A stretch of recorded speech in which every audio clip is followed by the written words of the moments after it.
नमस्कृत्य नरं चैव नरोत्तमं देवीं सरस्वतीं व्यासं ततो जयमुदीरयेत् मूकं करोति वाचालं पंगुं लङ्घयते गिरिं यत्कृपातमहं वन्दे परमानन्दमाधवं यत्कृपातमहं वन्दे परमानन्दमाधवं।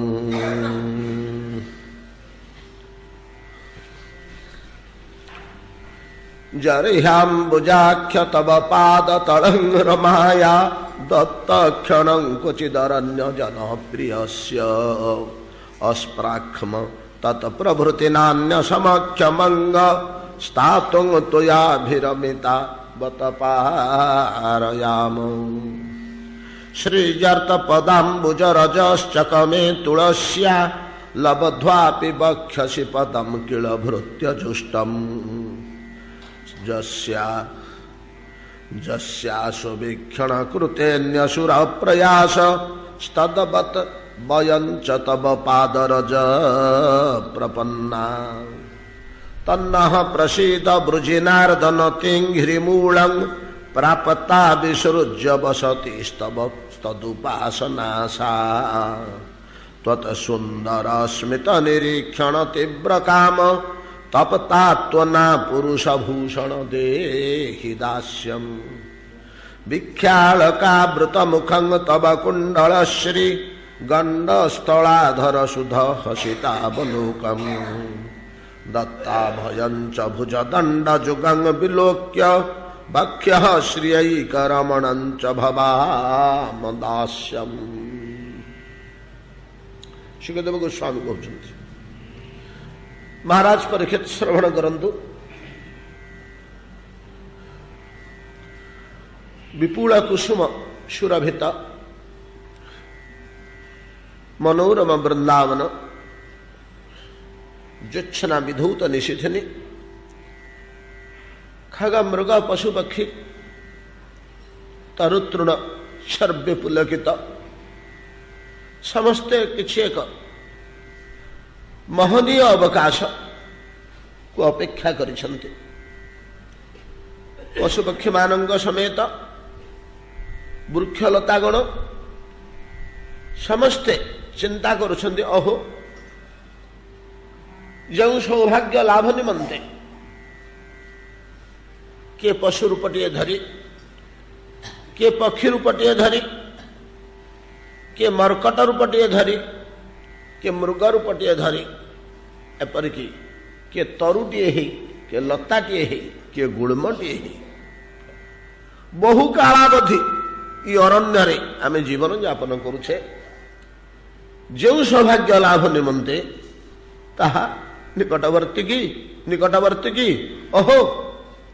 एभलिया रूप परिवर्तन करी वृक्षलता तरुतृण होई वृंदावन रे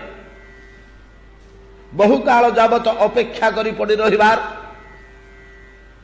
सफलता कि आमको एखिणी मिलिबो सबका आशासी पहुंचला। एमाने किए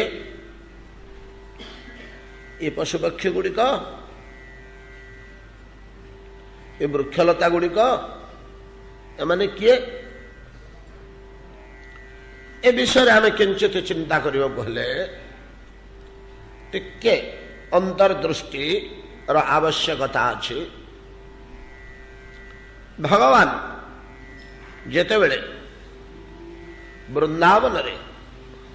विलास करवा निमंते इच्छा करंती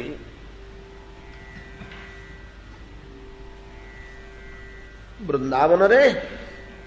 भौम वृंदावन रे अर्थात मर्त्य रे शोभित वृंदावन भूमि रे जमुना पुलिन रे नानाविध कौतुकमयी रसमयी भावमयी आवेगमयी लीला करने पे भगवान कहीं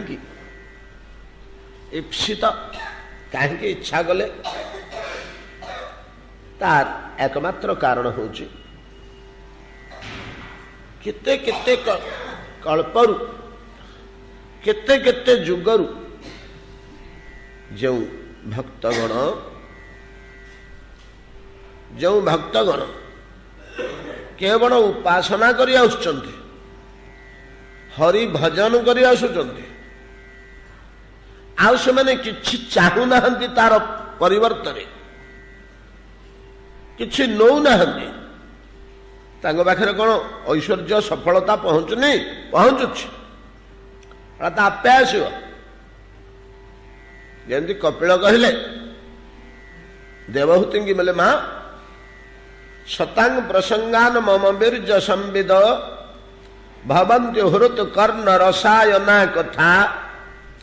तज्जोषणात आसु अपवर्ग वर्तनी श्रद्धारतेर भक्तिर अनुक्रमिष्यति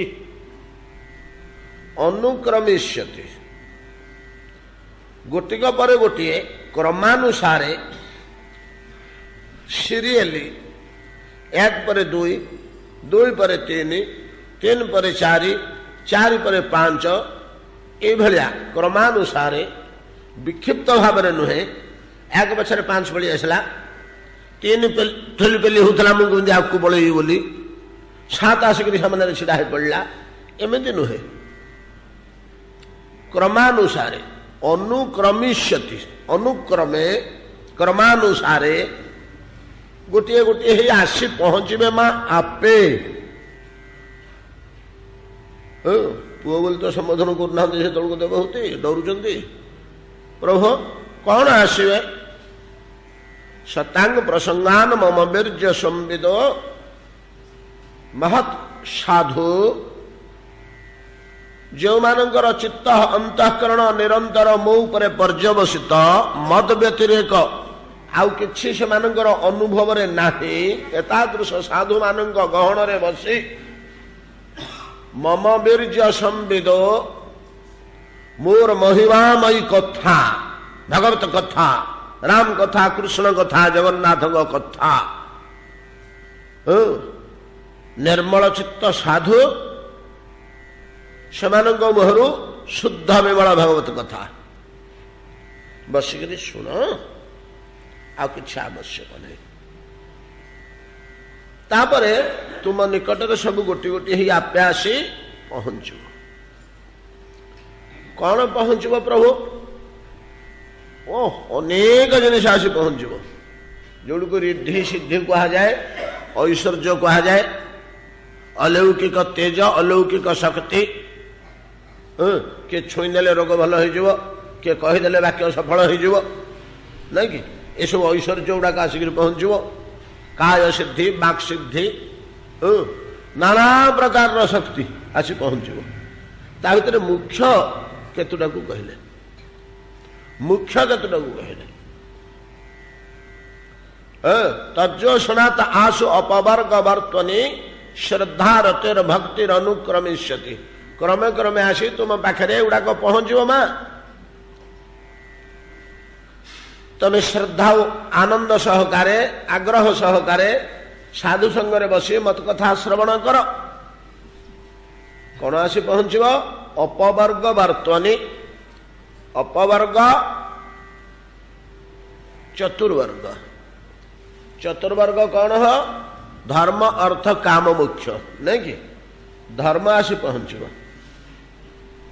तुम पाखे आसी पहुंची से तुम पाखे आत्मनिवेदन कर मते निय उपयोग कर उपभोग कर मते कार्य लगाओ मते नहीं तुम भोग साधन कर हाँ हाँ हाउ हाउ भल कथा आश्च भल हो बस बस छुई मनी माता को कह हाँ रह छुई मनी धर्म को ता पछरे आसो अर्थ प्राचुर्य प्राचुर्य प्राचुर्य अति प्राचुर्य माँ ताको मध्य छुईमनी कहवा हाँ भल भल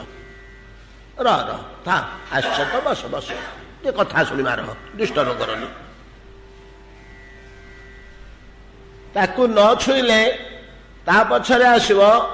काम ता प्रति तद्रूप व्यवहार करिवो परिशेष आसी पहुंचो मोक्ष निर्वाण साजुज्य जोटा एडे बड़ पदार्थ भाया दुसुची आ प्रकृति महामूल्यवान पदार्थ दुर्लभ चीज जहाँ मुनि ऋषिगण कल्प कल्प धरी साधन करुटा पाईगले मनुष्यर सिद्धि होगला और तार प्राप्ति सरीगला बोली अनेक समय अनुभव है से मुख्य धर्म अर्थ काम मुख्य आसी पहुंचे ताकू छुईमनि कह भल रहा व्यवहार करने किसी आवश्यक नहीं से आसला तुम अधिकार भक्त तुम तो मुक्त हल माई गुड़गुरु जदि कौन गोटा को छुईदब नहीं जीव लोभरे से रही पछटा आसबनी धर्म गला अर्थ गला काम आसला अर्थ को कि काम को जदि लोभरे नहीं गल उपयोग कल स्व स्वार्थरे लगेल आउ किसी आसबनी ता पछरे थिबा जिनिस गुड़िक आसबनी जोड़ा क्रमे क्रमे आसवा कथा से गुड़िक आसबनी ताकू नबनी छुईबनी कि काम लगेबनी व्यवहार करनी उपभोग करनी अनेक अनेक सिद्धि आसी पहुंचे टिके नागु सिद्धि आसिले मोहग्रस्त मनीष उत्फुल्लित हो तो व्यवहार कर पके के धूली टिके दे पकाउची चमत्कार घटना हो जाउची किए औषध टिके दे पकाउची किए आशीर्वाद टे कर दउची किए पदे कथा कहि दउची किए मंत्र टे बतई दउची हो जाउची सब बहुत बहुत चमत्कारितापूर्ण कथा हो जाउची हूँ ऐश्वर्य एगुड़ी को केबे हेले व्यवहार करबनी मा निज सुखार्थे स्वार्थार्थे एगुड़ी को प्रयोग करबनी या प्रयोग करदे तो तुम्हें समाज रे खूब सम्माननीय व्यक्ति हो लोके भगवान बोली मानिबे तुमको भगवान जमी सार रजनीश तापरे आचार्य रजनीश तापरे ही गले भगवान रजनीश नहीं कि 15-20 वर्ष तलर कथा समस्ते शेष को भगवान बोली डाकुले तो से प्लेन ओह्लांती दूर था कि पार्टी बाहर पड़े भगवान ओह्लाउं भगवान भक्त मैंने एमतीका लोक ग्रहण करेंगे मेराकल गुड़िक व्यवहार कले लोके तो मोहग्रस्त से चाहती पाईगले भाविले ये ही भगवान गुण अलौकिक कार्य कर दौरान बहुत लोकंर कल्याण कर उपकार कर माँ जो वस्तुटा आसी तुम पाखु व्यवहार कर दौले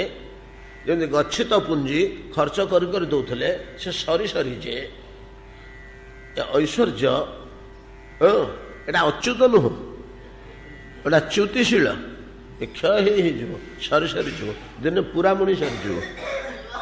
पूरा मुणी सरीज से दिन आउ कहले वाक्य काम करनी धूली टिके देले चमत्कार कथा हेनी कि पत्र टे देले रोग भल हो कहीं ऐश्वर्य सरीगला तापर फाँका हो जीवन बड़ कष्टमय हो ये हूँ ऐश्वर्यर प्रयोग बा व्यवहार जहा हो एगुड़िक किसी न छुईले अपवर्ग वर्तनी तापर आसी पहुंच भाई चारिटाक धर्म अर्थ काम मोक्ष को छाड़ी दबा लोक मोक्ष पर्यंत जो परित्याग करदे तापरे ता पछरे आसिक अन्य पर्यायर वस्तु पहुंचे कैसे ना श्रद्धा बोली गोटे जिनिस आसव आग्रह ग्रहण कर आस आस बस बस तमें आसो परा बोली मुझे चाहूली श्रद्धा पछरे आसव रति रति पछरे आसव भक्ति कहला आलोचना करवानी ये रही बांधेगी एमती क्रमे क्रमे क्रमे अनेक जिनिस आसव या बाद ए भितर ब्रह्मत्व इंद्रत्व चक्रवर्तीत्व शिवत्व सार्वभौमत्व अनेक बड़ बड़ पदार्थ सब आसव सेगुड़िक किसी छुईबनी एगुड़िक न छुईले परिशेष आसवे साक्षात भक्ति देवी भक्ति देवी आसिक जो तुम हृदय रहा अवस्थान करेंगे से सी पचारे हरे पुआ एठी केते दिन है बसचु एमती ना किए हिसाब रखी माँ को कालू तो बस एपर्त भगवान देखा मिललानी नाई माँ कहीं को भगवान अच्छा मत कौन प्रभु देखा दौन देवे देवे कहीं र श्रीकृष्ण आकर्षणी चषा वैकुंठ भगवान को भेड़ी आनी भक्ति देवी ता पाखे छिड़ा कर प्रभु या कृपा कर कत काल है बस स्कूल रे चांदा पड़ी आम साहस कर बापा को मागी पारे बापा दौना माँ को पाखे अली कलु कांदिलु माँ जमी जबरदस्ती जाकर कौन 10 टका दे पकौन सब पिले दौरान सी दबनी केमी जबरदस्ती माँ जमी पिता पकेट रू 10 टका बाहर कर दिखती पुओ पे से अधिकार अच्छी ठीक से भाया भक्ति देवी भगवान को टाणी आणिक भक्त आगे छिड़ा करती भगवान को पाइला ये बाट बतई तद्रूप ये ब्रजांगनागण भाई ब्रजरे बास करथिबा व्यक्तिगण एमाने किछि केबे हेले जीवन रे ग्रहण करना ई भलिया मुनि ऋषि भजनानंदी सिद्ध साधक साधु गुड़िक एमाने ई वृंदावन रे नहीं भगवान कहीं मर्त्य वृंदावन रे विलास करने को इच्छा करती यू प्रश्न आम इे आसीचे यही टाइपर जो भक्त गुड़ाक जो मैंने किछि ग्रहण करती नहीं खाली भजन करुता उपासना करुता कहते ब्रजांगना मैंने पूर्व श्लोक तदुपासना आशा आशा केवल आमर गोटे कौन से आशा ना तुम उपासना करूथु तुम उपासना करूथु तुम उपासना करूथु आउ तो आम केबे किछि चाहिनु आउ कौन नबु श्याम सुंदर तुम पाखु आउ केबे हेले किछि आमे चाहिनु तदुपासना आशा तुमर उपासना केवल आमर आशा लक्ष्य और उपासना कर चलथु ये लोक मान भगवान अनुभव करती जे एगुड़ाक तो किसी नौना नेबेनी स्वमत गुड़ाक दृढ़ केड़े केड़े लोभनीय जिन नहीं पाखे पहुँचे कर्मानुसार सब आसी आड़ा आखिरे चाहे ना सेगुड़ा केवल मोर भजन लगी मोर उपासना लगी कौन चिरदिन एमती खाली उपासना करुवा कि पाइबेनी भगवान मन अनुकंपा आसे बहुत काल पर सेतिक बेले से चिंता करती नाई ये मानक आमको वृंदावन रे गोटे भिन्न जातीय अवतार गोटे भिन्न जातीय लीला करने को भिन्न भिन्न अवतार रे आमे भिन्न भिन्न जो लीला करूँ से लीला ठारू ये लीला टे अलग हम सर्वसाधारण ये लीला नुहे विश्व कल्याण ये लीला नुहे असुर विनाश ये लीला नुहे साधु सन्थ सुरक्षा ये लीला नुहे नहीं कि इतंग नूर त्रिजक मुनि देव जसावतारे लोकान विभा वयसी हंसी जगत प्रतिपान धर्मंग महापुरुष पासी जुगानुवृत्तम प्रहलाद स्तवरे इस श्लोक रे कहीदेले ना भगवान कहीं नुरु तिर्यक मुनि देव झस जलजंतु ये 5 प्रकार रे अवतार ही गाई आसती हो भगवान को अवतार ये 5 प्रकार नहीं कि केते थर आम आलोचना करछे ना लोकान विभावयसी लोक को सुख शांति दवा को एक हंसी जगत प्रतिपान जगत प्रतीप लोक मान को पीड़ा दौथुवा कष्ट दौथुवा असुर जातीय व्यक्ति मान को हंसी हत्या करने निमंते सीधा सड़क कहले हत्या करने निमंते ना प्रहलाद कहते तो बापा को जो हत्या कले हंसी जगत प्रतिमान धर्मान महापुरुष पासी धर्मर सुरक्षा साधुर संरक्षण नहीं कि एवं मनुष्य मानकर सुख शांति बा जीव जगतर खाली मनुष्य रही जीव जगतर सुख शांति धर्मर सुरक्षा साधु मानकर सुरक्षा ये 4टा कारण भगवान आसती लोकान विभा वयसी हंसी जगत प्रतिपान धर्मान विभा वयसी धर्मान महापुरुष पासी पासी पालन करवा धर्म पालन पासी पालन करते धर्म महापुरुष पासी जुगानुवृत्तम किंतु जो अवतारटा हम ये अवतारटारे ई 4टा कारण रही। एटा जनरल अवतार नुहे, एटा जो वृंदावन रे मोर जे लीला हम एटा अन्यान्य प्रासंगिक अवतार कानून लीला भलिया ए लीलाटा हमनी। ए लीलाटा का पे हब ना जो माने सुदीर्घ काल रु केवल भजन करी चली छंती किछि नौ नाहंती सेमानकु किछि दबा पाई, जे खाली दौचंदी किछि नौ नाहंती सेमानकु किछि दबा पाई कौन देवे, से कौन से जहाँ नेबे से परा किछि नौ नाहंती ना नहीं, कौन देले से नेबे एगुड़ा सीना किसी नौ ना जोड़ा अनुक्रमे आसूला। एमती किसी पदार्थ अच्छी कि सी नेबे हाँ नेबे नहीं पारती गोटे जिनिस सीटा देले नेले नेबे कौनटा सी नेबे ना भगवान चिंता करुँच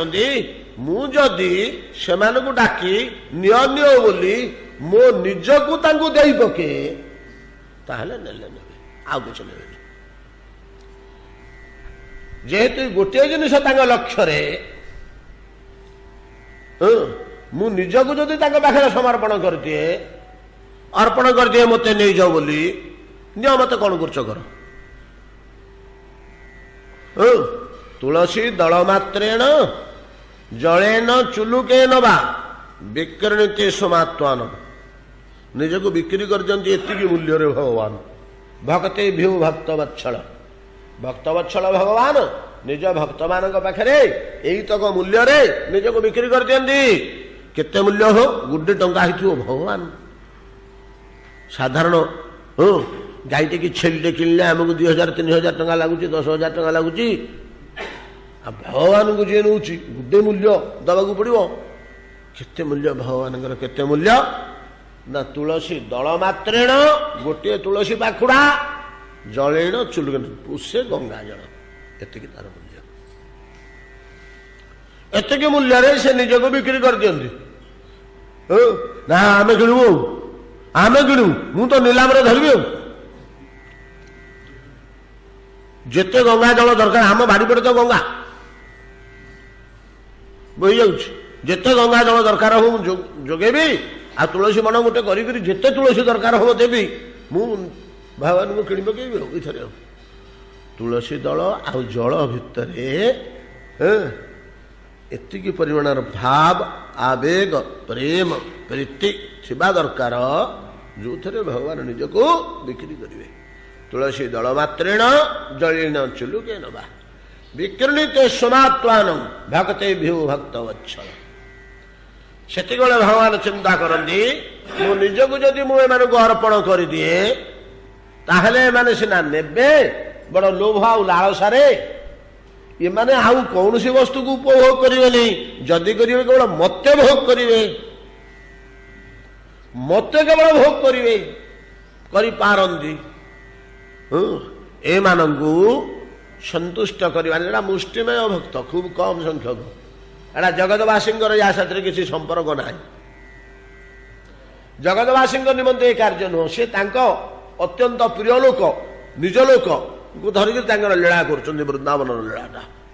से भगवान वृंदावन को आसवाई कि चेष्टा करती जो भगवान वृंदावन रमणीय भूमि की ओह्लई आसती से कौन है ना भगवान जो लादिनी संधिनी संबित शक्तित्रय अच्छी नहीं कि लादिनी संधिनी संबित शक्तित्रय तक वाक्य आड़ को जानी बेसी देरी हो त्वेका सर्वसंश्रिता लाध ताप करी मिश्रा त्वेक गुण वर्जिते शास्त्र वाक्य रे भगवान शक्तित्रय कृष्णेर अनंत शक्ति ताते 3 प्रधान शक्ति अनंत भगवान 3टा ताधरे प्रधान 3टा ता भितरे प्रधान विष्णु पुराण ये शक्ति 3टा को अलग ना कहले विष्णु शक्ति पराप्रकृता क्षेत्रज्ञाख्या तथा परा अविद्या कर्म सज्ञाना तृतीया शक्ति रिच्यते। अनेक शक्ति अच्छी। परास्य शक्ति विविधैव उपनिषद कहले परास्य शक्ति विविधैव श्रूयते स्वाभाविकी ज्ञान बल क्रियांच भिन्न भिन्न शब्द समस्ते कहते एटा स्लादिनी संधिनी संबित कह जाए शक्ति त्रय एवं स्पष्ट भाव में चैतन्य चरितामृत कहले अरे पिले तुम एत कहीं बाउली हो कौन चाहूच आम टे कृष्ण को जानतु कृष्ण कि पदार्थ केमी गुण केमी चेहरा केमी सुंदर केमी मिठा आम टे कृष्ण को जाना कृष्ण को जान जोड़े जिन जान तो कृष्ण को जान पकड़े गुण नहीं कौन कहना ना कृष्ण स्वरूप आर शक्ति त्रय ज्ञान जार अच्छे तार नहीं कृष्ण ते अज्ञान ये तीन टा जब जानी पकड़ शक्ति तीन टा स्वरूप तीन टा कृष्ण को जानी गुण तार तीन टा स्वरूप अच्छी आ तीन टा शक्ति अच्छी स्वरूप तीन टा को जानी हम शक्ति तीन टा को जानी ये तीन तीन चार छटा जदि जानीदेल ताहले कृष्ण को तुम्हें जानी पकेल कृष्ण ज्ञान तुमर होगला ये जो लादिनी संधिनी संबित शक्ति त्रय जिते भगवान मर्त्य बहु काल उपासना रत स्वप्रिय भक्त मानू तो किछि दबापे आसंती किछि दबापे बोले से तो किछि नेबेनी नहीं कि ये पर्यंत से कौन करुले निजक समर्पण कर देथिले नहीं कि अरे भक्त माने पर्यंत कौन करुले जे कल्प कल्प धरी उपासना करुचंदी उपासना करुचंदी बोले कौन करुले आरंभ करथिले श्रवण रु धीरे धीरे कु अवस्था अच्छा श्रवणम कीर्तनम विष्णु स्मरणम पाद सेवनम अर्चनम वंदनम दास्यम गोटे गोटे स्तर पार हो जाउचंदी अर्चनम सेवनम दास्यम सौख्यम परिशेष आत्मनिवेदनम निजक दै पकेइबा परिशेष ये उपासना माने निजक दै पकेइथे उपासक माने भगवान निकट में निजक समर्पण कर देथिले भगवान बुझुंदी जे आउ किछि नेबेनी मु जदि निजक तांका पाखरे समर्पण कर देबी अमानले नेबे आउ किछि द्वितीय बाट नाही कम बुझी पारे तो जमी से निजक संपूर्ण सर्वोत भाव में समर्पण कर मुझे निजक पाखे सर्वोत भाव में समर्पण कर दिए से इच्छा अनुसार मोर मनोहर स्वरूप को भोग करती तो अबा गृहित हम द्वारा ना कौथे गृहित हम ना भगवान मर्त्य को जिते मर्त्य को आसुँच ये कार्य समाधान करने से कौन ना शक्तित्व को धर तो सब खेल भगवान जहाँ कि शक्ति माध्यम तो कर निजे किसी करते कि सर्वमय कर्ता ही परा अकर्ता बोली शास्त्र कहते कि सर्वमय कर्ता परा ना हो आकर्ता कौन कौच ना नहीं किसी करते अच्छा निज हाथ में निजे स्वरूप किसी करते स्वरूप किसी करते निज शक्ति द्वारा सब कर दिखती कौन आम किसी बुझीपारूनी आ सूर्य आसिक सका कहीं पद्म फूलटा को मेला करुच्ची पोखरी भितर बस ओदा हो गामछा बदलिकी सूर्य देवता आसी कूल लुगापटा बदली गामछा पलटिक पानी भितर बस पद्म फूलटा को मेले कि निजर शक्ति द्वारा जमी पद्म फूल को प्रस्फुटित कराती तद्रूप भगवान स्वरूप न छुई बहु दूर रे थाई निज शक्ति द्वारा रमणीय वृंदावन भूमि निर्माण कले संधिनी संबित लादनी ये तीन टा शक्ति संधिनी प्रथम आसिक कौन कले 84 कोश वृंदावन भूमि गोवर्धन जमुना वृक्ष लता गोरु गाई नंद जशोदा जतक वृद्ध वृद्धा गोप गोपी छुआ कुआ कुकुर बलद जहाँ कि षंड जहाँ कि हवा कथा ये सबुड़ा कहला संधिनी शक्ति क्षेत्र प्रस्तुत होगा क्षेत्र प्रस्तुत होगा भगवान को संधिनी शक्ति रे वृंदावन सब किसी गला पिता माता समेत बाप माँ समेत संधिनी शक्ति रे लादिनी शक्ति आसिले लादिनी शक्ति आसिक राधाराणी रूपे अवतीर्ण हेले ଓ ତାହାଙ୍କର ଅଂଶ ଛିଟା ଆମେ ଯେମିତି ଭଗବାନଙ୍କର ଅଂଶ ଛିଟା ସେମିତି ରାଧାରାଣୀଙ୍କର ଅଂଶ ଛିଟା ସବୁ ବ୍ରଜାଙ୍ଗନା ବା ଗୋପାଙ୍ଗନା ହେଇଗଲେ ସବୁ ବ୍ରଜାଙ୍ଗନା ଗୋପାଙ୍ଗନା ହେଇଗଲେ ଭଗବାନଙ୍କ ସହ ଲୀଳା କରିବା ପାଇଁ। ତାପରେ ଭଗବାନ ଆସିକିରି ପହଞ୍ଚିଲେ। ସେ ପର୍ଯ୍ୟନ୍ତ ଯୋଡ଼ିଏ ଶକ୍ତି କାମ କରୁଛି। ଗୋଟିଏ ଶକ୍ତି ହଉଛି ରାଧାରାଣୀ ଓ ସମସ୍ତ ଗୋପାଙ୍ଗନା, ଆଉ ଗୋଟିଏ ଶକ୍ତି ହଉଛି ସନ୍ଦିନୀ ଶକ୍ତିଟି ବୃନ୍ଦାବନର ବାକି ସବୁ କିଛି ଯାହା କିଛି ଆପଣ ପାଇବେ ସେଠି ସବୁ କିଛି। ଏ ଦୁଇଟି ଯେତେବେଳେ ନିର୍ମାଣ ହେଇଗଲା ତ ଏମାନେ ଯାଇ ରିପୋର୍ଟ ଦେଇଦେଲେ ପ୍ରଭୁ ସବୁ ହେଇଗଲା, ଆପଣଙ୍କର କ୍ରୀଡ଼ାଭୂମି ଖେଳ ପଡ଼ିଆ ପ୍ରସ୍ତୁତ ହେଇଗଲା, ଆପଣଙ୍କ ଲୀଳାଭୂମି ପ୍ରସ୍ତୁତ ହେଇଗଲା। ହେଇଗଲା ନା? ହଁ ହେଇଗଲା। ପ୍ରତିପକ୍ଷ ଖେଳାଳି ମାନେ ହଁ ହେଇଗଲେ ରେଡି। ପ୍ରତିପକ୍ଷ ଖେଳାଳି କିଏ? ରାଧାରାଣୀ ଓ ଗୋପାଙ୍ଗନା ବୃନ୍ଦ। ସେତେବେଳେ ଭଗବାନ କହିଲେ ଏ ଉପାସକ ଗଣ, ଏ ମୁନି ଋଷି ମାନେ, ଏ ସିଦ୍ଧ ପୁରୁଷ ଗଣ, ଯୋଉମାନେ ତମେ ସବୁ କିଛି ନ ନେଇକିରି ଅନନ୍ତ କାଳ ଧରି ଖାଲି ମୋର ଉପାସନା କରିଚାଲିଛ, ଯେତେ ଦେଲେ କିଛି ନଉନ, ଧର୍ମ ଅର୍ଥ କାମ ମୋକ୍ଷ ଶ୍ରଦ୍ଧା ରତି ଭକ୍ତି ସବୁ ତମ ପାଖରେ ଆସିକି ପହଞ୍ଚିଲା ଗୋଟିଏ ଗୋଟିଏ। ଇନ୍ଦ୍ରତ୍ୱ, ଦେବତ୍ୱ, ସୂର୍ଯ୍ୟତ୍ୱ, ବ୍ରହ୍ମାତ୍ୱ, ଶିବତ୍ୱ, ଚକ୍ରବର୍ତ୍ତୀତ୍ୱ, ସାର୍ବଭୌମତ୍ୱ ସବୁ ଆସିକି ତମ ପାଖରେ ଗୋଟି ଗୋଟି ପହଞ୍ଚିଲା, କିଛି ଛୁଇଁନ। କଣ ନବ କି? ନା ଆଜ୍ଞା ଆପଣଙ୍କୁ ତ ଦେଖୁଥିଲେ ଆନନ୍ଦ ଲାଗୁଛି, ଆଉ ନେଲେ ସିଆଡେ ମନଟା ପଳେଇବ। ଆପଣଙ୍କ ପାଖରେ ମନଟି ଲଗେଇଲେ ଯୋଉ ତୃପ୍ତି ଲାଗୁଛି, ଯୋଉ ସୁଖ ଲାଗୁଛି, କଣ ଗୋଟେ ନେଲେ ତ ମନଟା ସିଆଡକୁ ପଳେଇବ ନା ଟିକେ। କେତେ ସେଟାକୁ ଭଲ ନ ପାଇଲେ ମଧ୍ୟ ନବା ଜିନିଷଟାକୁ ଆରେ ଯତ୍ନରେ ରଖରେ ଉଇ ଖାଇଗଲାରେ ଭଲ ଜିନିଷଟାରେ ଆମର କାମରେ ନହେଲେ କାହାର ହେଲେ ତ କାମରେ ଆସିବ, ଟିକେ ଝଡ଼ାଝଡ଼ି କରିଦେଉ ତ ମୁହୂର୍ତ୍ତ ପାଇଁ ହେଲେ ତ ମନ ଯିବ ସିଆଡ଼େ। ନବୁ କାହିଁକି, ମନକୁ ସିଆଡ଼େ ପଠେଇବୁ କାହିଁକି ଆପଣଙ୍କୁ ଛଡ଼େଇକିରି? କିଛି ଦରକାର ନାହିଁ ପ୍ରଭୁ, କିଛି ଦରକାର ନାହିଁ। ମୋ ପାଖରେ ମନ ଲଗେଇବ ନା? ଆଉ ମୁଁ ତ ପଳଉଛି ଟିକେ ବିଦେଶ, ନା କୋଉଠିକି ଯିବ ପ୍ରଭୁ? ଆମେ କେମିତି ମନ ଲଗେଇବ ଆପଣଙ୍କ ପାଖରେ? ନା ମୁଁ ବୃନ୍ଦାବନ ଭୂମି ଯାଉଛି, ନା ଆମେ ସେଠି ପଳେଇବୁ, ତୋରା ସେଠି ଥା। ସେମାନେ ସବୁ ପଳେଇ ଆସିଛନ୍ତି। ସେମାନେ ଯେତେବେଳେ ଆସିକରି ଏଠି ରହିଛନ୍ତି, ଏଇ ଯୋଉ ଦିବ୍ୟ ଭାବ ରାଧାରାଣୀଙ୍କର କାଳ ବିହ ସବୁ ଛିଟା କଥା ଅଳ୍ପ ଅଳ୍ପରେ କୁହାହଉଛି, ମନେ ରଖିଥାନ୍ତୁ। ଆମେ ଯେମିତି ଭଗବାନଙ୍କର ଅଂଶ ଛିଟା, ଲାଦିନୀ ଶକ୍ତି ରାଧାରାଣୀର ଯୋଉ ଅଂଶ ଛିଟା ସବୁ ଛିଟିକି ଥିଲା, ଟିକେ ଟିକେ ଛିଟିକା ଏଙ୍କ ଭିତରେ ପଶିଯାଏ। କାହା ଭିତରେ? ଏ ଯୋଉ ବହୁ କାଳରୁ ଉପାସନାରେ ବସିଥିବା, କୌଣସି ବସ୍ତୁ ବାସନା କାମନା ନ କରି ଯୋଉ ଭକ୍ତମାନେ ଆସିଛନ୍ତି ବୃନ୍ଦାବନରେ ପହଞ୍ଚିଲେ, ସେମାନଙ୍କ ଭିତରେ ଟିକେ ଟିକେ ଛିଟା ରାଧାରାଣୀର ଅଂଶ ବସିଯାଏ। রাধা হয়েন শ্রীকৃষ্ণের প্রেম কল্প লতা, গোপাঙ্গনা হয় তার লতার পল্লব পুষ্প পাতা। আমি আলোচনা করলে পরদিন ভিতরে বসছি, গোপাঙ্গনা সাইডটা হয়ে গলা। আচ্ছা, বর্তমান খেলোয়াড় মানক ভিতরে খেলভূমি প্রস্তুত হয়ে গলা, লীলাভূমি প্রস্তুত হয়ে গলা। খেলোয়াড় মানক ভিতরে কে সে না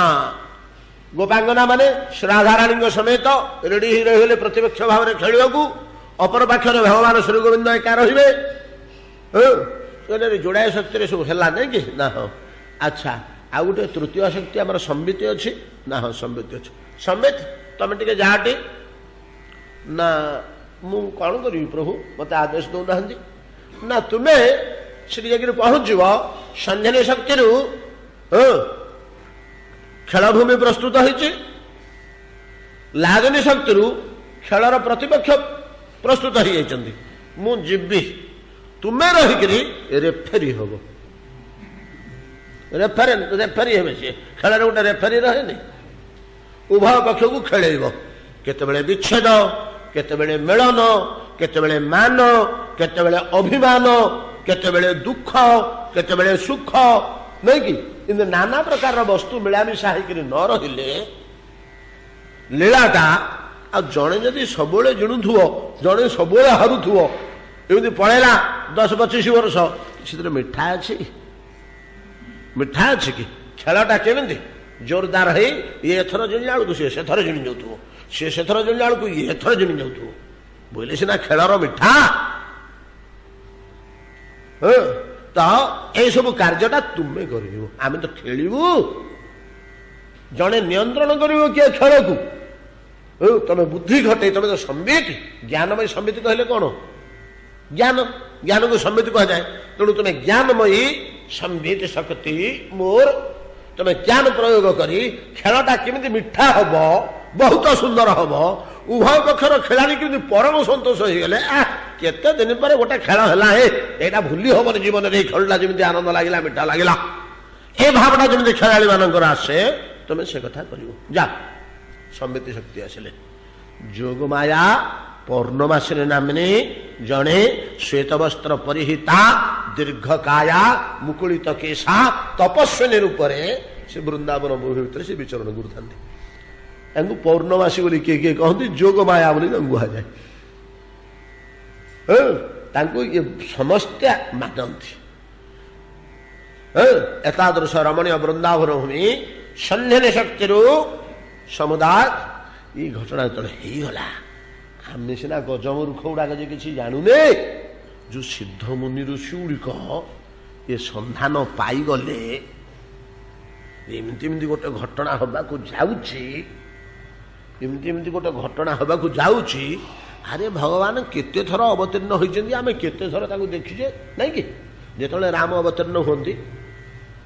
ମତ୍ସ୍ୟ କଚ୍ଛପ ବରାହ ବାମନ ଅବତୀର୍ଣ୍ଣ ହୁଅନ୍ତି ସିଦ୍ଧ ମୁନି ଋଷି ଦେବତା ଗୁଡ଼ା ଜାଣିଯାଆନ୍ତି ନା ପୂର୍ବରୁ ଜାଣିକିରି ଆସିକରି ସେମାନେ ପାଖରେ ରହନ୍ତି ଦର୍ଶନ କରନ୍ତି ଅବଲୋକନ ତ ନୂଆ କଥା ନୁହେଁ ପୁରାଣରେ ସବୁବେଳେ ଆପଣ ପୁରାଣ ମାନଙ୍କରେ ଶୁଣି ଆସୁଛନ୍ତି। କିନ୍ତୁ ଏଇଭଳିଆ ଘଟଣା ବର୍ତ୍ତମାନ ଯୋଉ ଲୀଳା ଖେଳା ଏ ଯୋଉ ଅବତାର ତ ସର୍ବସାଧାରଣ ଜାଣିପାରନ୍ତିନି।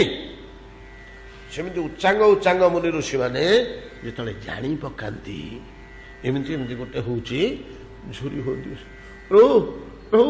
ମୁଁ ଟିକେ ସେଠିକି ଯାଆନ୍ତି ମୁଁ ଟିକେ ସେଠିକି ଯାଆନ୍ତି ମୁଁ ଟିକେ ସେଠିକି ଯାଆନ୍ତି ଆମର ହେଲେ ସମାନ ଆଲୋଚନା କରିବାକୁ ସବୁ ଉପାସକ ସେଠିକି ଯାଇପାରିବେନି। ଯାହାର ତଜାତୀୟ ରୁଚି ନାଇଁ କି ଯିଏ ଯୋଉ ପାଠ ପଢିଛି ନା ଆଉ ଯିଏ ଯୋଉଥିରେ ସ୍ପେଶାଲିଷ୍ଟ ଆଉ ଆର୍ଟସ ପ୍ରଫେସର ପୋଷ୍ଟ ଲେକ୍ଚରର ପୋଷ୍ଟରେ ଦରକାର ଅଛି ସେଠି ସାଇନ୍ସ ଲୋକଟେ ଯାଇ ପହଞ୍ଚିବ କି ପହଞ୍ଚିଲେ ସେ ଗୃହୀତ ହବନି କାହିଁକି ସେ ପଢେଇ ପାରିବନି। ସେମିତିକି ସେଇଠିକି ଯେ ଯୁକ୍ତିଯୁକ୍ତ ତଜାତୀୟ ରୁଚି ଯାର ସେଇ ମହତ୍ ପୁରୁଷ ସିଦ୍ଧ ସାଧୁ ମାନେ ତାଙ୍କର ତ ଖେଳୁଆଡ ହେଇପାରିବେନି। ଯିବୁ ଖେଳ ଦେଖିବାକୁ ଯିବୁ ହଁ ଯିବୁ ଆରେ ସେ ଖେଳଟା ଦେଖିବାକୁ ହବନି ପ୍ରଭୁ ଆପଣଙ୍କ କୃପା ହେଲେ ଟିକେ ଦେଖନ୍ତୁ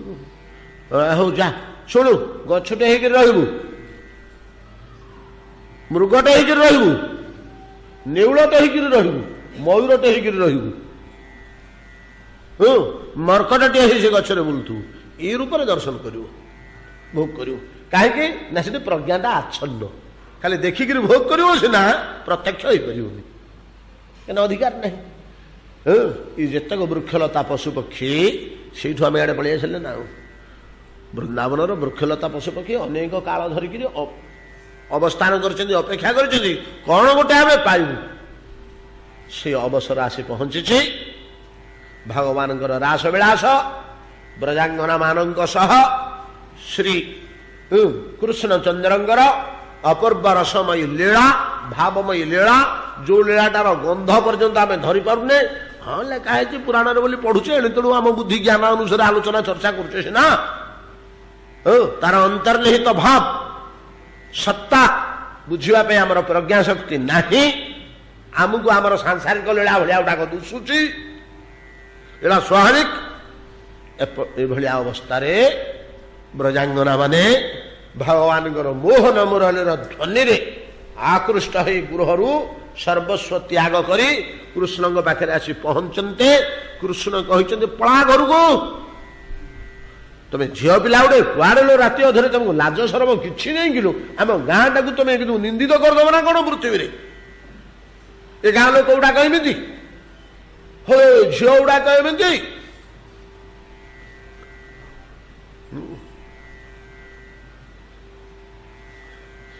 ଆମ ଘର ବାଣପୁର ଜନ୍ମସ୍ଥାନ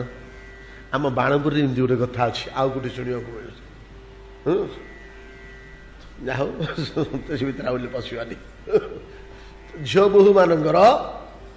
ବାଣପୁରର ଏମିତି ଗୋଟେ ଅବଗୁଣର ଢଗ ଢମାଳି ଭଳିଆ ରହିଛି ସବୁବେଳକୁ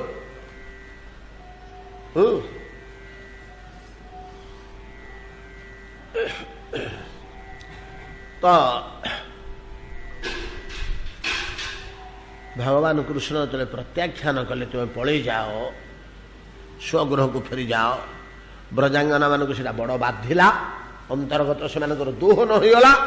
10टी श्लोक निजर आत्मनिवेदन आत्मकथा से कहते आम मसे है घाटुचे अंतिम कथाटी कौटी अच्छी श्याम सुंदर तो नारायणर गृहिणी लक्ष्मी तुम हृदय बक्षरे स्वर्णसूत्र रूपे निरंतर लीला करुच्ची कथा कहीदे प्रसंग क्रमे कहीदे कि काली आम आसीला श्लोक तो आलोचना हो तो बक्ष श्रीयक रमणंच भवाम दास्यम बक्ष श्रीयक रमणंच भवाम दास्यम आमे दासी हबु आपणकर ब्रजांगना मैंने कहते पाद तले आमको दासी रूपे स्थान दियो प्रभु ये गुड़ाक देखिक आम विभोर हो जाइचु ये संपत्ति आम पाई जाइचु कौन पाई गोटे मंदिर पाइचु जो मंदिर भीतर गोटे देवी क्रीड़ा करुच्ची से देवी किए से ए विषय आम काली आलोचना हो रिपोर्ट कले चलनी समय नष्ट हो नुआ नुआ तथ्य किसी शुणी पारानी श्रीकृष्ण कौन प्रश्न उठे कार मन अच्छे श्रीकृष्ण गोटे प्रश्न ये उठेलेनि कि तुम केड़े कथा कर गोप झील मैंने तुम गुड़ाक मूर्ख गुड़ाक किसी पढ़ा नहीं पढ़ी नहीं तुम सभ्यता नहीं शिक्षा नहीं कि नहीं तुम सहर नगर बुलिन तुम जहाँ पड़ा तुम हीनमान्यता रही गोटे बड़लोक हर बहु से गोटे उच्चांग व्यक्ति लक्ष्मी सामान्य शक्ति नुह वैकुंठ निवासिनी विष्णु गृहिणी नारायण गृहिणी ता ना तुम अपवाद कर कहीं श्याम सुंदर से तुम बक्षरे ना कि निरंतर लीला करनी स्वर्णसूत्र रूप से सुना सूताटी ही लक्ष्मी तुम हृदय रहुनी काली आम आलोचना करदे नाइलो मो माँ जो मत कहूला दिने कहला कि कान्हुरे तू जन्म होला बेलू यहीटा तो साथी बेकर पिंधिक जन्म हो एटा लक्ष्मी आसिक मो बेकर लीला करनी इटा मो आखि नाक कान गोड़ हाथ जमी देहर अंग इटा सेमती मोर अंग ही रही श्याम सुंदर आमको बतैले हम से तुम अंग हो प्रत्यंग हो कौनटा हूँ गोटे कथा वैकुंठेश्वरी लक्ष्मी तुम हृदय ता पति ता घर त्याग करी तुम हृदय आसी लीला कर नहीं तो बुद्धि तुम आमको कौन धर्म कथा बतौच मो बड़ धर्माचरणकारी तुम्हें जो कहले भगवान आउ गोटे से चाप देले तुम देख बड़ लोक घर झील बोहूंकर एमती दुरापवाद दाण्डे घाटे करनी सेटा उचित कथा नुह पर घर झील बोहू फिर बड़ घर बोहूटे सी बड़ लोकर झीलटे वर्णंग कन्या बाहा नारायण को तार केते उच्चतर स्तुति देवता मैंने तार पाद पूजा करती तुम ता ना गोटे अपवाद करुच नाई मो श्याम सुंदर ता ना कहीं अपवाद करू ना तुम ना कर तुम ना अपवाद करुच ना कौन मो ना अपवाद करुच ना शुण गोटे कथा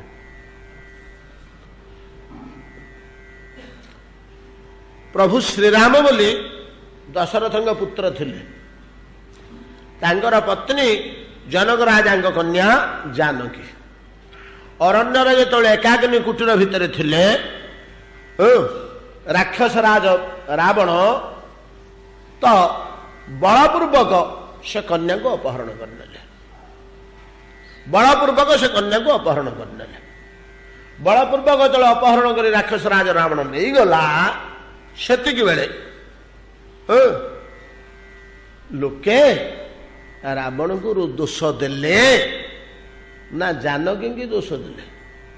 तू किड़े नील जो झीटे लो धनी लोक देख ता घर को पड़ेलु एक कथा कहले कि कहीं ना जानकी निजर इच्छा नथिला निज रुचि इंद्रिय लालसारे कि लोभरे उपयुक्त बड़ लोक बोली लोभरे जाइना रावण घर को बलपूर्वक बलात बलपूर्वक रावण टाणी नेला लोके जगत रे छी छी निंदा कले रावण को ना जानकी कले रूप बदलई रावण रूप छाड़ी सन्यासी रूप हेई छलनामय वाक्य कही नहीं कि रावण आसिक कौन कहला आसला गोटे भिक्षुक बेसरे आसी ना राजा राजेश्वर बेसरे आसी किमिति आसी गोटे भिक्षुक बेसरे गेरुआ लुगा खंडे पिंधि दाढ़ी गुड़े अच्छी चिमुटाटे धरची देहर पेट जा पिठ लगी भोक उपास भिक मागी मागी बुलुच भिक्षुक बेसरे आसी द्वार मुहर छिड़ा कौन कहला छलनामय वाणी कहला रावण भिक्षा दियो भिक्षा दियो बोली कहला भिक्षा प्रजच्छ खलु सूर्य कुलावतंसे वंशे विदेह नृपस्य प्रथितासि साध्वी एतत् गृहाण हरिपाद रज विमिश्र निर्माल्य दाम सकलेप्सित सिद्धि हेतु रामायण कौन कहुई वाल्मीकि जी कौन कहते रावण जाकर पहुंचे भिक्षुक वेश द्वार मुहर छिड़ा भिक्षा प्रयच्छ भिक्षान्देहि खूब टेका टेकी कहूँ भिक्षांग प्रजच्छ खलु सूर्य कुलावतंसे नहीं कि हे सूर्यकूलर उज्ज्वलमयी बधू सहजे तो सीधा सूर्यकूल सबुल उज्ज्वलमय ताकू उज्ज्वल करदेला भाया तुम साध्वीता तुम पातिव्रत्य ताकू उज्ज्वल करदेला भाया मैंने सीता सन्देह पतिव्रता शब्द उच्चारण दौथु से जो अपहृता हे जड़े दुष्ट द्वारा ये कल्पना कहीं आस जड़े लोक पूरा पतिव्रतार गुणगान करुच्ची नहीं कि भिक्षा मागुची भिक्षा प्रजच्छ खलु सूर्य कुलावतंसे वंशे विदेह नृपस प्रथितासी साध्वी खाली सूर्य वंश नुह विदेह नृप मिथिलार मध्य प्रथित माने लोके कोटि मुखरे प्रशंसा कर तुमर परम साध्वी बोली सब भोग व्यास छाड़ी पति साथी किए अरण्य को पलैला ताठू बड़का पतिव्रता किए अच्छे वंशे विदेह नृपस प्रथितासी साध्वी आ मु तो जने बाबाजी लोक साधु लोक मु तो भिक्षा पुंज नेबी आमर तो परोपकार पर्व कल्याण करवा दरकार तुम भाया साध्वी पतिव्रता आउ मिलनी रावण कहूँ ये तो गृहाण निया गोटे अमूल्य पदार्थ मो पाखे थिला आउ क्या देवी तुम्हें ही योग्य व्यक्ति तार सौटिक निय कौन दिए ना गोटे माला दिए बोले रावण मुनि भर मालाटे बाहर कर धरछ सीता देवी भिक्षा धरिक आसला देखले मालाटे धरी छिड़ा दौच ये तो गृहाण एटा कौन ना हरिपाद रज मिश्रित निर्माल्य दाम दाम कहले माला ये फूलमाला को दाम कह पुष्प दाम दाम शब्दर अर्थ हूँ माला ये मालाटे नियो ये मालाटे कौन ना भगवान पाद धूली झाड़ी झाड़ी झाड़ी झाड़ी ताकू गुला गुला करी कादुओ करी गुला गुला करी ता देहरे बिंध करी कणा करी ये मालाटी तैयारी कराई कौन बुझिपारे कि नहीं निर्माल्य दाम भगवान छड़ा जिन मात्र निर्माल्य छड़ा जिन भितर पाद धूली समान आउ किए हम कि आम 3 दिन धरी आलोचना करुचे 3टा श्लोक 3 दिन 8 दिन हो पाद धूलीर महिमा तो गृहाण हरिपाद रज विमिश्र निर्माल्य दाम एटा कौन काम आसो जानिच मा सकले शीत सिद्धि तुम ये मालाटी धरी जहा जप करदेव से कामना तुम सागे सागे पूर्ण हो सकले शीत सिद्धि तुम एटा हरिपाद रजरे तैयारी भगवान पाद धूली तैयारी एमती छलना वाक्य कही टेका टेकी करी अपहरण करला काले सीता पाखे दोष थी परा बोली भगवान राम कौन कले ना अग्नि भितर पुरईदे अग्नि भितर पुरईदे से गोटे नूतन रूप से भर परम उज्ज्वलमयी बाहरला जली पड़ी पाउंस हो जाता अग्नि भितर विलीन हो जाता से कुआड़े गला तार शोभा रूप सौंदर्य जो 14 वर्ष बण भितर बुली बुली कंकालिनी होता मलिन बेश होता से भितर दिव्य रूप धरी अग्नि भितर बाहरला एतादृश घटना जानचटी पुराण शुणिच गर्व गोसाई कहते आम शुणुचु से पिंडारे बस पुराण शुणुलु सीता को किए निंदा करुच्ची एड़ा नष्ट भ्रष्ट चरित्रा बोली क्या निंदा कराऊँगी रावण को निंदा कराऊँगी कहीं ना बलपूर्वक अपहरण करनेला बोली श्याम सुंदर ठीक से भाया वैकुंठरू नारायण हृदय कमलिनी लक्ष्मी की बलपूर्वक तुम्हें अपहरण कर दोषी तुम्हें सी नुह अबलाटी से कौन करें तार निंदा कहीं करूँ तुम निंदा कर हलो तमें गुड़ाक केड़े मिछोई मुदिन जाइली वैकुंठ तुम ये रूप कहीं जीव रावण जमी भिन्न रूप आसीला भिन्न रूप तुम्हें जाकर अपहरण कर लक्ष्मी की भिन्न रूप अपहरण कर को रूप में अपहरण कर लक्ष्मी बिचारी कौन कर तुम्हें जो फोर्स शक्ति प्रयोग कर अपहरण कर कौशल नारायण हृदय आनी तुम निज हृदय लंबईच निरंतर क्रीड़ा करोच हृदय आ कृष्ण हलिले हारटा हलिव ना से बिचारी निज इज्जत महत्व को डरी लुचिकी रही गोटे झील जदि एमती अवस्था पड़े देखले जे तार किसी उपाय नहीं उद्धार करने को किए ना गोटे बलशाली शत्रु हाथ में पड़ी अपहृता ही आसी सी जो निज द्रोह मुह लुचेक लज्जार क्या देखई दिए ना लोके चिन्ह पकड़ मत जानी पकड़ घोड़ी घाड़ी होकर पणत टाणिक रहे आत्मगोपन करी बिचारी लक्ष्मी तार निज रूप को लुचई सुना सूताटी होकर तुम हृदय अच्छे निज रूप देखले लोके छिचिक किए रे एटा तो नारायण गृहिणी भाया दूसरी चंडाळीनीटे एड़े बड़ लोक को छाड़ी घर द्वार छाड़ी आसी पर पुरुष सहित काल जापन करुच्ची एक कहीदेवे लोक बोली चेहरा से बदल बाध्य कौन कर नहीं कि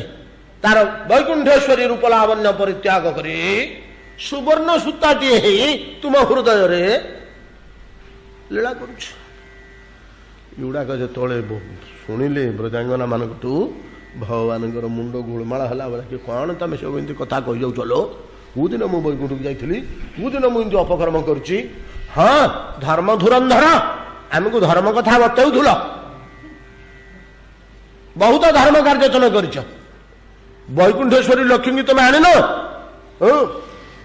तो आखि छुईकरी कहूल वैकुंठेश्वरी नहीं इ जगतर कौ झील को मुझे आड़ आखिरे चाहे देनी हसी उठिले ब्रजांगनागण कहते श्याम सुंदर रहरा कहु यार समाधान कर दौ का स्त्रियंगते कलपदायत मूर्छिते न सम्मोहितार्य चरितान्न चले त्रैलोक्याम त्रैलोक्य सौभगमिदं च निरीक्ष्य रूपं जत गोद्विज द्रुम मृगा पुलकान्य विभ्र समय तो होगा गड़े गड़े ठीक जगह आनिक पहुंचेला आड़ू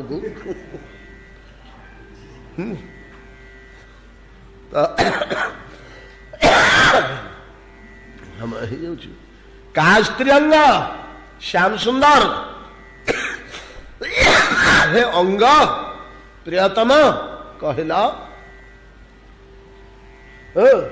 पाताल नागकन्या आरंभ करी चतुर्दश भुवन पार है वैकुंठ गोलोकादि पर्यंत ये समस्त विश्व ब्रह्मांड रे कौ रमणी दाउनी धैर्यवती अच्छी कौ झीटा का स्त्री का स्त्री त्रैलोक्याम त्रिलोक जेते उपरक अच्छी ब्रह्मलोक गोलोक वैकुंठादिक जेते तलुक अच्छी पातादिक लोक मध्य क्षेत्र भू भुव स्वर्ग जेते लोक अच्छी ए तीन लोक जाकरे ऊर्ध्व मध्य अध सकल ब्रह्मांड रे हे अंग प्रियतम श्याम सुंदर का स्त्री सेमती गोटे स्त्री किए से अच्छी धैर्यवती लक्ष्मी कथा छाड़ आम कथा छाड़ किए सेमती गोटे धैर्यवती शक्तिशाली तपस्विनी रमणी अच्छी तुमर का स्त्री अंग ते कलपदायत मूर्छितेन ତ କଳପଦାୟତ ତୁମ ବେଣୁନାଦର ନାନାବିଧ ମୂର୍ଚ୍ଛନା ରସାଳାପ ମଧୁର ରସାଳାପ ବେଣୁଧ୍ୱନି ଶୁଣି ସମ୍ମୋହିତା ହେଇ ଆର୍ଯ୍ୟପଥରୁ ଭଦ୍ରପଥରୁ ଧର୍ମପଥରୁ ଆର୍ଯ୍ୟପଥରୁ ବିଚଳିତ ହେଇଯିବ ନାହିଁ। କିଏ ଗୋଟେ ସ୍ତ୍ରୀ ଲୋକ ଅଛି କହିଲ? ଏମିତି ଗୋଟେ ସ୍ତ୍ରୀ ଲୋକ କିଏ ସଂସାରରେ ଅଛି ଅନନ୍ତ ଭୁବନରେ? ଲକ୍ଷ୍ମୀ କଣ କରିବ? ଲକ୍ଷ୍ମୀ କଣ କରିବ ବିଚାରୀ? ଯୋଉ ମୁହୂର୍ତ୍ତରେ ତମର କଳନିୟଦ ମୂର୍ଚ୍ଛନା ବାଜି ଯାଇଛି ତା କାନରେ, ତାର ଆଉ ନିଜତ୍ୱ ଅଛି କି? ଧୈର୍ଯ୍ୟ ଥିଲେ, ନିଜ ଶକ୍ତି ଥିଲେ, ହଇ ହୋ ଶ୍ୟାମ ସୁନ୍ଦର ଆମ ଅବସ୍ଥାରୁ ଆମେ ଜାଣୁନୁ? ଆମେ ଆମ ଘରେ କାମପତ୍ର ସାରିକିରି ସଜ ପକେଇ ଶୋଇବାକୁ ଯାଉଥିଲୁ ଆଉ ନାଇଁ କି? କିଏ ଆମକୁ ଘର ଭିତରୁ ଜବରଦସ୍ତ ଟାଣି ଆଣିଲେ? ଆମର ଭାଇ ପୁଅ ବାପ ମାନେ ଆଉ ଟେକେଇ ପାରିଲେନି ଆମକୁ, ତାଙ୍କୁ ନାନା ପ୍ରକାରର ଅପଦସ୍ତ କରି ଆମେ ପଳେଇ ଆସିଛୁ ଅରଣ୍ୟ ଭିତରକୁ। କିଏ ଟାଣି ଆଣିଲା? ତୁମେ ଆଣିନ? ହେ ତମେ କହିପାର ମୁଁ କୋଉ ଦିନ ତମ ଘରକୁ ଯାଇଥିଲି, କେତେବେଳେ ହାତ ବଢେଇକି ତତେ ଘରକୁ ଶାଢୀ ଆଣିଥିଲ? ତୁମେ କାହିଁକି ଯିବ? ତ ରାବଣ ସନ୍ନ୍ୟାସୀ ରୂପରେ ଗଲା ଭଳିଆ ତୁମେ ବେଣୁନାଦ ଛଳରେ ପଶି ଜବରଦସ୍ତି ଆମକୁ ଘର ଭିତରୁ ଟାଣିକିରି ଆଣିଛ। ଆମକୁ ଯେମିତି ଆଣିଛ ଲକ୍ଷ୍ମୀକି ବୈକୁଣ୍ଠରୁ ମଧ୍ୟ ସେମିତି ଆଣିଛ। ଲକ୍ଷ୍ମୀ କିଏ? ଆମେ କିଏ? ଅନନ୍ତ ବୈକୁଣ୍ଠ ଗୋଲକଠୁ ଆରମ୍ଭ କରି ଯାବତୀୟ ବିଶ୍ୱ ବ୍ରହ୍ମାଣ୍ଡ ଅନନ୍ତ ବ୍ରହ୍ମାଣ୍ଡରେ କା ସ୍ତ୍ରୀ ସ୍ୟାତ୍? କିଏ ସେମିତି ଗୋଟେ ରମଣୀ ଅଛି ଆପଣଙ୍କର ବେଣୁନାଦର ମୂର୍ଚ୍ଛନାକୁ ଶ୍ରବଣ କରି ଆଉ ଧୈର୍ଯ୍ୟ ଧରି ରହିପାରିବ? ଗୃହ କୁଳ ମୂଳ ଧର୍ମ ସବୁ କିଛି ତ୍ୟାଗ କରି ପଳେଇ ଆସିବନି ତୁମ ପାଖକୁ? ନା ସମ୍ଭବ? ବଳପୂର୍ବକ ଏ ସମସ୍ତଙ୍କୁ ତୁମେ ଅପହରଣ କରି ଆଣିଛ। ଆମକୁ ଯେମିତି ଆଣିଛ ଏ ଅରଣ୍ୟ ଭିତରକୁ, ଠିକ ସେଇଭଳିଆ ତ ବୈକୁଣ୍ଠେଶ୍ୱରୀ ଲକ୍ଷ୍ମୀକି ମଧ୍ୟ ବୈକୁଣ୍ଠ ଛଡେଇକିରି ଆଣିଛ। ତୁମର ଏ ବେଣୁନାଦର ମୋହନ ମୂର୍ଚ୍ଛନାରେ ନିଜର ଧୈର୍ଯ୍ୟ ରଖି ନ ପାରି ଧର୍ମ ଜ୍ଞାନ ସବୁ ଭୁଲି ବଳପୂର୍ବକ ଟାଣି ହେଇକିରି ତମେ ଜୋର ଜବରଦସ୍ତି କରି ଆଣିଛ। କିଏ କି ପ୍ରକାର ବଳ ଘଟାଏ? ଶ୍ୟାମ ସୁନ୍ଦର ମହାରାଜା ପରୀକ୍ଷିତଙ୍କ ଅନ୍ତେ ତାଙ୍କ ପୁତ୍ର କିଏ ସେ ଜନ୍ମେଜୟ ସର୍ପସତ୍ର କଲେ। ସବୁ ସର୍ପ ମାନେ ଆସି ଧ୍ୱଂସ ହେଲେ ଅଗ୍ନିକୁଣ୍ଡରେ ପଡି, ଦୋଷୀ ତକ୍ଷକ ଆସିଲାନି। ଜନ୍ମେଜୟ ରାଗିଗଲେ ବ୍ରାହ୍ମଣଙ୍କ ଉପରେ, କି ଯଜ୍ଞ କରୁଛ? କି ବ୍ରାହ୍ମଣତା ତୁମର ଅଛି? ଦୋଷୀ ତ ଆସିଲାନି, ନିରୀହ ନିର୍ଦ୍ଦୋଷୀ ସାପ ଗୁଡାକୁ ପୋଡିକିରି ମାରିଦେଲ। ଦୋଷୀ କାହିଁ? ଦୋଷୀ ତକ୍ଷକ ଥିଲା କୋଉଠି? ନା ଇନ୍ଦ୍ରଙ୍କର ବନ୍ଧୁ ସିଏ ତକ୍ଷକ। ଇନ୍ଦ୍ର ଗୁରୁଦତ୍ତ କବଚ ପିନ୍ଧିଥିଲେ, ସେଟା ଗୁରୁଦତ୍ତ କବଚ। ସେ କବଚ ଭିତରେ ତାକୁ ପୁରେଇ ଦେଇଛନ୍ତି। ବ୍ରାହ୍ମଣ ମାନେ ବହୁ ଖୋଜି ଖୋଜି ଖୋଜି ଖୋଜି କହିଲେ, ଆଜ୍ଞା ସେଟାକୁ ଆଣି ହବନି, ତକ୍ଷକଟାକୁ ଆପଣ ଯାହା କରିବେ ଛୁଳି ଦେଲେ ଦିଅନ୍ତୁ। କାହିଁକି? ନା ଇନ୍ଦ୍ରଙ୍କର କବଚ ଭିତରେ ସେ ପଶିଛି। ଫଟା କବଚ, ତମ ପାଖରେ ମନ୍ତ୍ର ନାହିଁ, ତମେ କି ବ୍ରାହ୍ମଣ ହେଇଛ? ମନ୍ତ୍ର ପ୍ରୟୋଗ କରି ସେ କବଚକୁ ଫଟେଇକରି ବାହାର କରି ଜାଣ। ଆଜ୍ଞା ସେ କବଚଟା ଫାଟିବନି ଆଜ୍ଞା। କାହିଁକି? ନା ସେଟା ଗୁରୁ ଆଶୀର୍ବାଦ, ସେଟା ଈଶ୍ୱର ଆଶୀର୍ବାଦ ହେଇଥାନ୍ତା, ଫଟେଇ ଦିଅନ୍ତୁ। କେମିତି କଥା ଭାଗବତ ସବୁ କହୁଛନ୍ତି। ସେଟା ଯେବେ ଈଶ୍ୱର ଆଶୀର୍ବାଦ ହେଇଥାନ୍ତା ଫଟେଇ ଦେଇଥାନ୍ତୁ ମନ୍ତ୍ର ତିଆର କରିକିରି। କିନ୍ତୁ ସେଟା ଗୁରୁଦେବ ଦେଇଛନ୍ତି, ତ ସେଟା ଅଛି ଷଷ୍ଠ ସ୍କନ୍ଧରେ। ଗୁରୁଦେବ କେତେବେଳେ ଦେଇଥିଲେ? ସେଇଟାକୁ କିଛି ଭେଦିବନି, ସେଟା କେବେ ହେଲେ ଫାଟିବନି, ଭଗବାନଙ୍କ ଦ୍ୱାରା ମଧ୍ୟ ଫାଟିବନି। ହେଲେ କଣ କରିବା? କ୍ରୋଧ ତ ଭୟଙ୍କର ଜନ୍ମେଜୟଙ୍କର। କେମିତି ଏ ତକ୍ଷକଟା କେମିତି ମରିବ? ମୋ ବାପକୁ ସେ ଆଘାତ କରିଛି। ପିଲା ଲୋକ, ସେତେବେଳେ ଜନ୍ମେଜୟଙ୍କର ଅଳ୍ପ ବୟସ ନା, ଆଉ ବାପା ତ ଚାଲିଗଲେ, ନିରୁପାୟ ହେଇ ସିଂହାସନରେ ବସିଛନ୍ତି, ଗୋଟେ ରାଗରେ ବସିଛନ୍ତି। ପିତୃ ବଦ୍ଧ ଜନିତ ହତ୍ୟା ଜନିତ କ୍ଷୋଭଟା ରହିଛି, ସମ୍ଭାଳି ପାରୁନାହାନ୍ତି। ଆଉ ବସିକରି ଚିନ୍ତା କଲେ କଲେ କଲେ କଲେ କହିଲେ, ଆଚ୍ଛା ଗୋସାଇଁମାନେ ଗୋଟେ କାମ କରିବା, ତମେ ମନ୍ତ୍ର ପ୍ରୟୋଗ କରି ଜୋର କରି ବଳପୂର୍ବକ ସ୍ୱର୍ଗର ସିଂହାସନରୁ ତକ୍ଷକ ଇନ୍ଦ୍ର କବଚ ସହ ଘୋଷାଡ଼ିକିରି ଆଣିପଡ଼ିବ ଯଜ୍ଞକୁଣ୍ଡକୁ। ବୁଢ଼ା ବୁଢ଼ା ବାବୁଣା ମାନେ କହିଲେ, ହଁ ଟିକେ କଷ୍ଟ ହେବ, ସେମିତି ଭଲ ଭଲ ମନ୍ତ୍ର ତିଆର କରିକିରି ତାକୁ ସେମିତି କଷିକିରି କଡ଼ାକିରି ପ୍ରୟୋଗ କଲେ ଟାଣି ହୋଇ ପଡ଼ି ଆସିବ। ଆଣ ଯଜ୍ଞକୁଣ୍ଡରେ ପଡ଼ି ଇନ୍ଦ୍ର ତକ୍ଷକ ଦୁଇଟା ଆଗ ଭସ୍ମ ହେଇଯାଆନ୍ତୁ, କବଚଟା ଥାଉ, ତା ଭିତରୁ ତ ସେଗୁଡ଼ା ପୋଡ଼ିଯିବେ, କାମ ତୁଟିଲା। କବଚ ସହ ଯଦି ଆମେ ଟାଣି ଆଣିକିରି ପକେଇଦେବା ଭିତରେ କବଚ ନ ଫଟୁ ଅଗ୍ନିକୁଣ୍ଡରେ ପଡ଼ି କବଚ ଭିତରେ ଥିବା ତକ୍ଷକ ଇନ୍ଦ୍ର ତ ପଡ଼ିକିରି ଭସ୍ମ ହେଇଯିବେ ଆଉ କ'ଣ ସେ କର ଆପଣ ଏଡ଼େ ବଡ଼ କଥାଟେ କରିବୁ ଆଜ୍ଞା କର ନା ଆଜ୍ଞା ଆଉ ଏତିକି ଦକ୍ଷିଣରେ ହବନି। ମନ୍ତ୍ରୀ ତାଙ୍କୁ ଯାହା ମାଗିବେ ଏ ବ୍ରାହ୍ମଣମାନଙ୍କୁ ଦେଇ ପକେଇବ ତମେ ଯାହା ନଉଛ ନିଅ କର ସେ ମନ୍ତ୍ର ବୁଝିଲେ ବ୍ରାହ୍ମଣମାନେ ପଇସା ଯେତେବେଳେ ଦୂଷିଗଲା ବୁଝିଲେ ଫେର ମନ୍ତ୍ର ମନ୍ତ୍ର ଯେତେବେଳେ ସେତେବେଳେ ବ୍ରାହ୍ମଣମାନଙ୍କର ତିଆରି କଲେ ମନ୍ତ୍ର ତିଆରି ମନ୍ତ୍ର କରି ତାକୁ ସମ୍ପୁଟ କଲେ ସମ୍ପୁଟ କରି ତାକୁ ସିଦ୍ଧି କଲେ ତାର ଛିଦ୍ର ନିବାରଣ କଲେ ତାକୁ ରେଡି କଲେ ମାଣକୁ ସଜେଇଲା ଭଳିଆ ସଜେଇଲେ ସେ ମନ୍ତ୍ର ପ୍ରୟୋଗ କରିଦେଲେ ଆଉ ଯେମିତି ମନ୍ତ୍ର ପ୍ରୟୋଗ କରିଦେଲେ ଇନ୍ଦ୍ର ଆଉ ଖସିଲେ ଆକାଶରୁ ଆଉ ତା ଭିତରେ ତ ତକ୍ଷକ ଅଛନ୍ତି ସେ ଭିତରେ ଥିବେ ଆଉ କ'ଣ ଯେତେବେଳେ ସିଂହାସନରୁ ଖସିକିରି ତଳକୁ ଆସିଲେ ଇନ୍ଦ୍ର ଦେଖିଲେ ଯୋଉ ଫୋର୍ସଟା ମତେ ଟାଣିକିରି ନେଉଛି ମୁଁ ଇନ୍ଦ୍ର ହେଲେ ମଧ୍ୟ ଐରାବତୀର ଶକ୍ତି ଘଟେଇ ଏଟାକୁ ପ୍ରତିରୋଧ କରିପାରିବି ନାହିଁ। ମୋ ଶକ୍ତି ଅପେକ୍ଷା ଏ ମନ୍ତ୍ର ଶକ୍ତି ବହୁଗୁଣ ଅଧିକ କ'ଣ କରିବି ବୋଲି ପରିଶେଷରେ ଇନ୍ଦ୍ର ତ ହିଂସାତ୍ମକ ପରିଶେଷରେ ବଜ୍ରଟାକୁ ବାହାର କଲେ ବଜ୍ରଟାକୁ ବାହାର କରି କହିଲେ ଅଗ୍ନିରେ ପଡ଼ିକିରି ଭସ୍ମ ହେବା ପୂର୍ବରୁ ଯଜ୍ଞ ବେଦୀ ସେ ଯଜ୍ଞ ମଣ୍ଡଳଟାକୁ ବଜ୍ର ଦ୍ୱାରା ଯଦି ଧ୍ୱଂସ କରିଦେବି ପଡ଼ିବି ସିନା ତଳେ ଆଉ ପଡ଼ିବିନି ତ କ'ଣ ବୁଝିପାରିଲେ ନା ଯଜ୍ଞ ବ୍ରାହ୍ମଣ ଗୁଡ଼ାକ ମହାଚତୁର ସେ ରେଡି ହେଇକିରି ଅଛନ୍ତି ଯେମିତି ସେ ବଜ୍ରଟାକୁ ଉଠେଇକିରି ପ୍ରୟୋଗ କରିଦେବାକୁ ଉଠେଇଛନ୍ତି ସାଙ୍ଗେ ସାଙ୍ଗେ ସ୍ତମ୍ଭନ ମନ୍ତ୍ର ପ୍ରୟୋଗ କରିଦେଲେ ସେ ହାତଟା ସେମିତି ରହିଲା ବଜ୍ରଟାକୁ ଧରିକି ଆଉ ହଲିଲାନି। ସେ ବଜ୍ର ଟିକେ ସେମିତି ଧରି ସ୍ତମ୍ଭିତ ଭୁଜରେ ଇନ୍ଦ୍ର ତକ୍ଷକ ସହ ଅଗ୍ନିକୁଣ୍ଡ ଭିତରେ ପଡୁଥିଲେ। ବୃହସ୍ପତି ଆସି କଲେ ଜନ୍ମେଜୟ ପିଲା ଲୋକ ତୁ କେଡ଼େ କଥା କରୁଥିଲେ ଇନ୍ଦ୍ରଟାକୁ ପୋଡ଼ିଦେବୁ କିରେ ସତ୍ୟ ରହ ରହ ବାପା ମୋ କଥା ଶୁଣୁ ବ୍ରାହ୍ମଣ ମାନେ ମନ୍ତ୍ର ବନ୍ଦ କର। ତାତ୍ପର୍ଯ୍ୟ ଶ୍ୟାମ ସୁନ୍ଦର ଯେପରି ମନ୍ତ୍ର ଶକ୍ତି